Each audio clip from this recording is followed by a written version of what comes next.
the entire world came to a hard stop. This had never happened before. I remember sitting at my kitchen table going, okay, I think I can do this. Wear a mask and social distance and work from home. And all we have to do is flatten that curve. And in a couple of weeks, we're back to normal. Boy, was I wrong. Those weeks became months. The months became a year. This pandemic has taken an emotional toll on each one of us. A recent nationwide survey found that Americans are the unhappiest that we have been in over 50 years. This lacking of happiness is one of the aspects that's holding us back in life.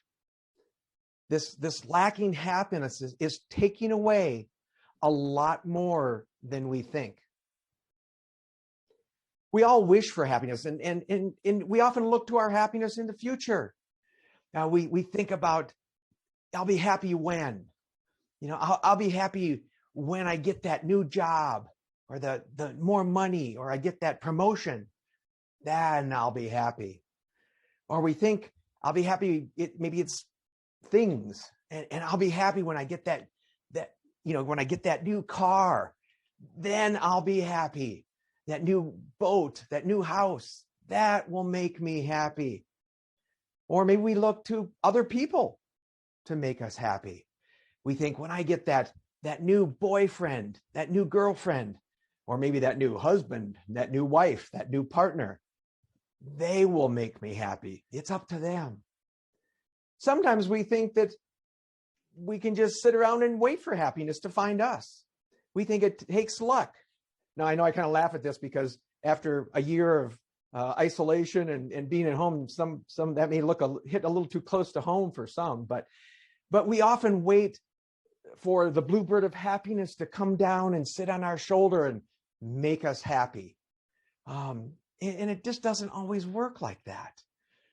Happiness is something we all wish for, but we struggle how to be happier. I believe that happiness is an inside job, and that you can actually create more happiness no matter what is going on in the world around you. I am the happologist.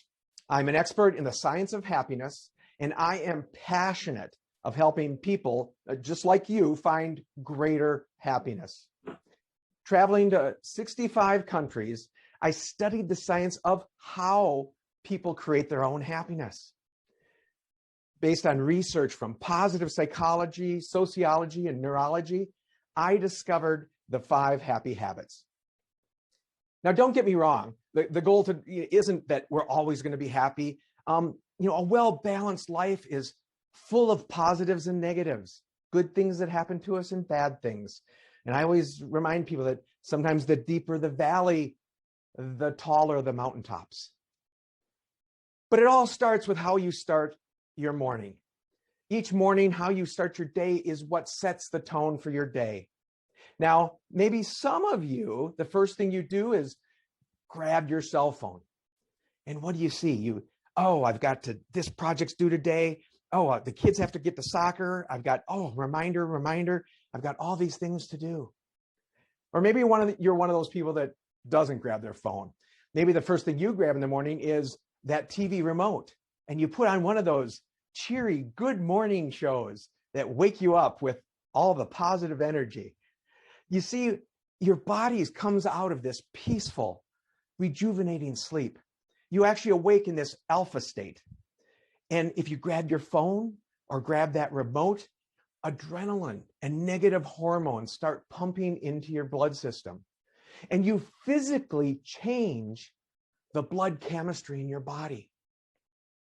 Research has shown us that just 3 minutes of negative information in the morning, be it from a phone or watching a TV program, just 3 minutes of negative information, and you almost double your chances of having a bad day.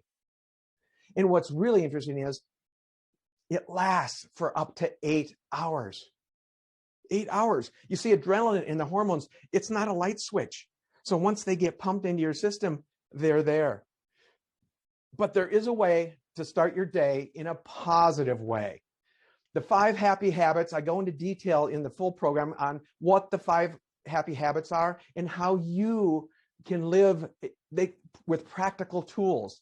These practical tools tap into and nurture the happiness that's inside of you. You know, this keynote can set the tone for your entire event, encouraging attendees to connect with one another. That's such an important thing. To be present, to learn and absorb and learn from each other. And it reinforces the value of being a part of your association or your community. You see, your happiness, it's up to you. You deserve a life of happiness to enjoy with friends and family.